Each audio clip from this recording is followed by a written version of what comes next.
Salut, c'est MJK. Aujourd'hui dans ce tutoriel on se retrouve sur le MPK61. Je vais tout simplement vous parler un peu de l'apergeateur. Donc qu'est-ce que l'apergeateur? Tout simplement un apergeateur, c'est un outil qui est présent dans certains synthétiseurs et qui donc vous permet d'exécuter un arpège de notes qui ne sont pas apergées. Donc par exemple quand vous allez jouer un accord, si vous jouez une mélodie, un ensemble de suites de notes, par exemple comme ça, vous jouez un arpège de cet accord. Voilà. Donc aujourd'hui, on va tout simplement voir comment fonctionne l'apergeateur du MPK.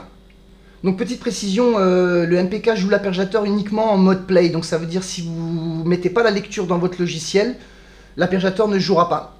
Donc je vous montre tout simplement. Donc je vais allumer l'apergeateur. Voilà, donc l'apergeateur s'allume ici, donc sur le côté gauche, à côté des deux, du pitch bend et du modulation well.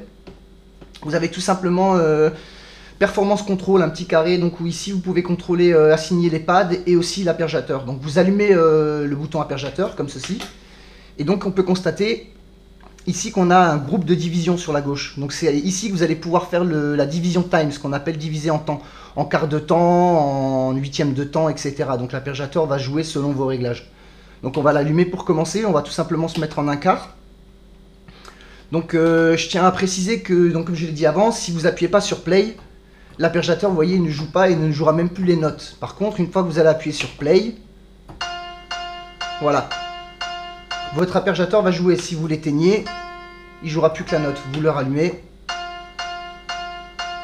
Voilà, donc si on appuie sur stop, on peut constater que ça ne fonctionne plus. Vous ne pouvez plus jouer. Je ne sais pas pourquoi, mais cette fonction, quand on est sur Logic réglée comme ça, je ne sais pas si c'est pareil sur d'autres logiciels. En tout cas, sur Logic, quand vous allumez l'apergeateur, il faut mettre play pour pouvoir jouer. Donc voilà cette petite précision. Donc pour régler l'apergeateur, c'est très simple, hein. Il vous suffit tout simplement d'allumer ici l'apergeateur. Ici, vous allez pouvoir bien sûr régler les divisions time, donc le quart de temps, huitième de temps, etc. Et donc une fois que vous allez allumer votre apergeateur, vous allez pouvoir éditer aussi ces réglages. Donc ici, vous allez dans le menu Edit et vous validez. Donc on voit bien qu'on est sur le set apergeateur, donc le set 1. On valide, et donc ici on va arriver donc dans le setting de l'apergeateur. Donc vous allez avoir un premier réglage ici, donc je vais tourner le bouton. Voilà, donc on peut constater qu'il y a différents réglages. Donc je vais vous expliquer tout simplement à quoi correspondent ces réglages. Donc si par exemple vous allez vous mettre en up, les notes vont être apergées de la note la plus basse à la note la plus haute. Tout simplement, l'apergeateur va monter.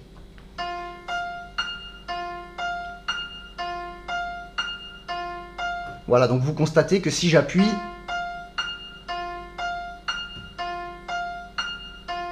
on joue de la note la plus basse et ça monte. Maintenant, si on passe en down, on va tout simplement constater maintenant qu'il va jouer de la note la plus haute à la note la plus basse.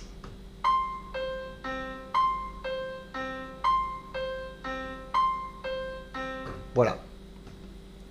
Donc ensuite, vous avez le mode inc, qui est donc le mode inclusive. Donc là, les notes sont apergées de la plus basse à la plus haute et redescendent.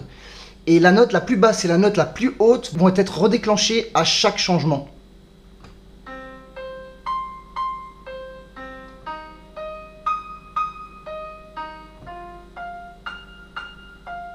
Voilà donc ce qu'est le mode inclusive. Donc maintenant, on va passer en mode exclusive, donc le mode exc.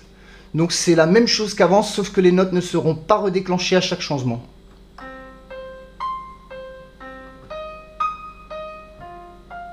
On peut constater que la mélodie, donc l'apergeateur, sa variation de montée et de descente continue malgré les changements de notes.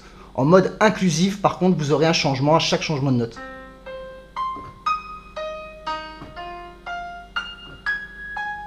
Voilà donc la différence entre le mode inclusive et le mode exclusive. Donc ensuite on a le mode random, donc le mode random je vais vous le montrer, voilà, donc c'est tout simplement le mode aléatoire.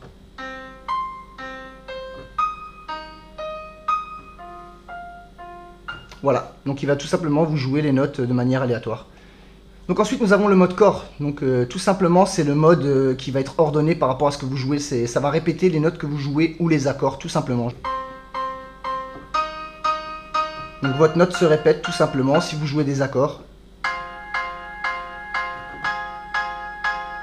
vos accords sont répétés. Voilà, donc si vous voulez, c'est une sorte de... C'est tout simplement le mode key, le mode keyboard, quoi. C'est comme vous jouez, que ça répète de manière simple vos accords ou vos notes. Donc c'est le mode core. Donc maintenant, je vais vous parler du petit chiffre qui est juste à côté.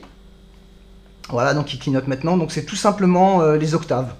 Donc ça va tout simplement jouer dans différentes octaves selon le nombre d'octaves que vous allez vouloir jouer. Donc si par exemple vous mettez à 0, il va jouer dans l'octave que vous jouez.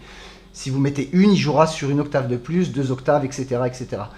Par contre, il vous faudra passer en mode, pour avoir vraiment un effet assez probant, je vous conseille de passer en mode up ou alors en mode down. C'est en général là où vous avez les meilleurs résultats. Donc moi je vais mettre en mode up tout simplement et je vais monter donc sur 2 octaves. D'abord je vais mettre 0 pour vous montrer. Voilà. Je vais allumer l'arpeggio.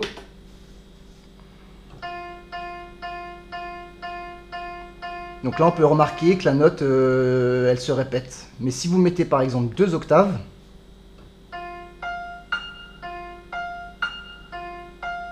la note monte sur 2 octaves. Si vous mettez par exemple 3 octaves, c'est le maximum je crois qu'on peut faire.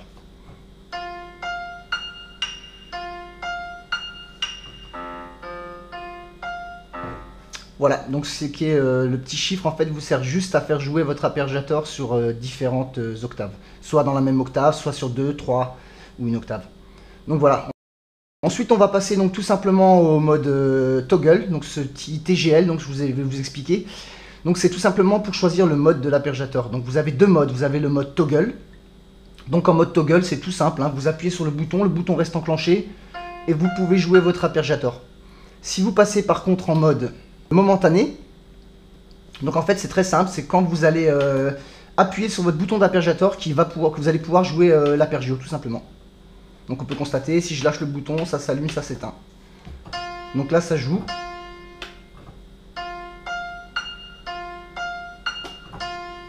Donc voilà, c'est tout simplement le mode momentané. Donc c'est vous qui décidez quand enclencher l'arpégiateur avec le bouton arpégiateur. Donc si vous le lâchez, il s'éteint tout simplement. Donc voilà, je rappelle, donc le mode toggle sera le mode enclenché. Donc vous l'enclenchez, vous jouez. Et le mode momentané, donc sera, c'est vous qui décidez quand est-ce que vous voulez jouer l'arpeggio. Voilà. Donc maintenant je vais vous parler de cette section, donc la section time division, donc la division du temps. Donc c'est très simple, ça va vous permettre de jouer votre arpégiateur tout simplement soit en un quart, en un quarté, en un huitième de temps, en un 16e de temps, en un 32, etc. Donc je vais tout simplement vous montrer qu'est-ce qui se passe quand on enclenche les différents boutons.